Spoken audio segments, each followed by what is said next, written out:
If you're considering listing your home for sale, then you're probably wondering, should I buy first or should I sell first? If you're interested in hearing my thoughts on the topic, then keep on watching.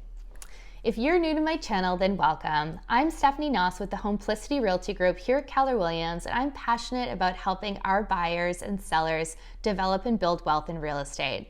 If you're interested in keeping up to date on this crazy Toronto real estate market, tips on buying a home, selling a home, or investing in real estate, then I hope you'll consider subscribing to our channel. If you like the content in this video today, go ahead and give it a thumbs up.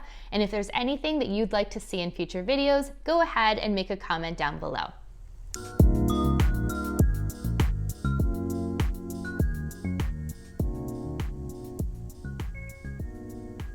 Okay.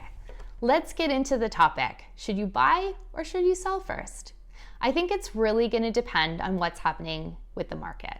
So right now we're in a very strong market. I'm typically not too concerned about whether or not I'm going to be able to sell my clients' listings. For the most part, as long as we're in alignment with respect to the price and the timelines, and if there's any updates, etc., that need to happen to the house, then it's a pretty much guarantee that I'm going to sell it, and probably for an excellent price that my clients are going to be happy with. But that's something that we need to address right off the bat. So if we're in alignment there, then I'm not too concerned about whether or not I can sell the property.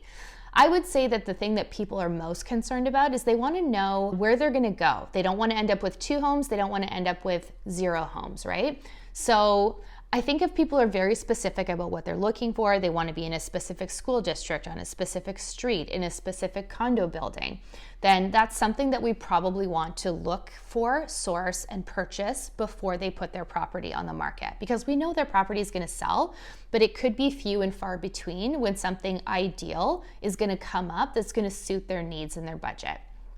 The next thing to factor in is all the multiple offers that are happening.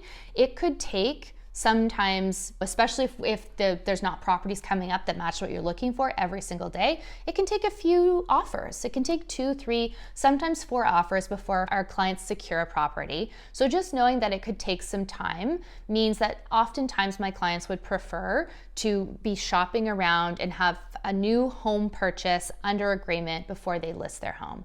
So again, it's just going to really depend on what your risk tolerance is and whether or not you have somewhere to stay.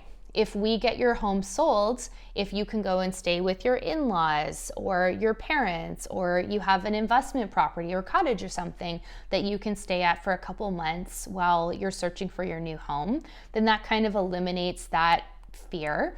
But I would suggest that the main thing for my clients that's stopping them from just willy-nilly like throwing their place up and selling it or buying first is usually has to do with their financing. So if they need the funds from the sale of their property to close on the new one, then oftentimes we want to make sure that we have some bridge financing sorted out with their lender, or that we've sold it first so that they know exactly how much they can spend, they know what the closing date is.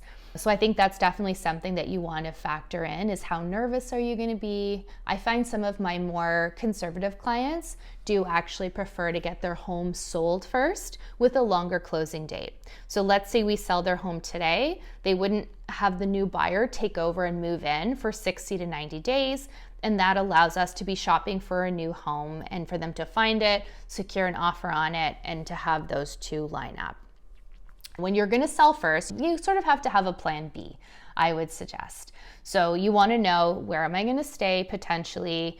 You want to take a look at bridge financing, see what the terms are to port the mortgage if you're choosing to do that, and then how much time you have to do so, what the penalty is to break the mortgage if you decide not to do that. And you could potentially have some extra costs associated, right? If you're going to have to put your items in storage, or you're going to have to pay movers and do the move twice. Is it going to be disruptive if you have pets or young kids to have to potentially move twice? So those are all things that are going to factor into whether or not people decide to buy or sell their home first, which makes the most sense for them. What I would suggest is that you kind of have to do both of them simultaneously. What do I mean by that?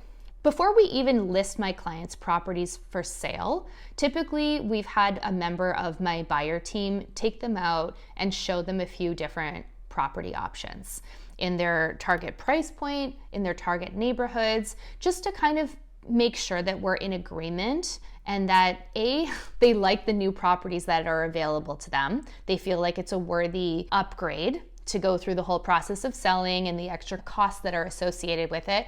And also just to make sure that there's available inventory coming up that's going to sell in their price point at the time of listing their home, right? That will just give them the confidence to know that, hey, if I put my home up for sale, there's properties coming on the market pretty regularly that I would consider moving into.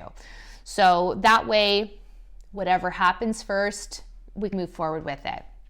If we receive an offer on their home that's satisfactory and they enjoy, and it will depend on what pricing strategy and offer strategy we opt into, or potentially they find a property that's perfect for them and they feel comfortable, okay, yeah, Stephanie's going to be able to sell my house, so we're able to go ahead and make an offer on this property, feeling confident that we found the right space, and then we'll be able to continue either with the showings on their current home and be a little bit more motivated potentially to accept offers. I think it makes sense to move forward and do both at the same time for most of our clients. I hope that answers your question. If you have any other comments, please feel free to leave them down below. Once again, don't forget to subscribe. If you like the video, give it a like. And please feel free to consider following us on Instagram at Homeplicity Realty. Until next time, bye for now.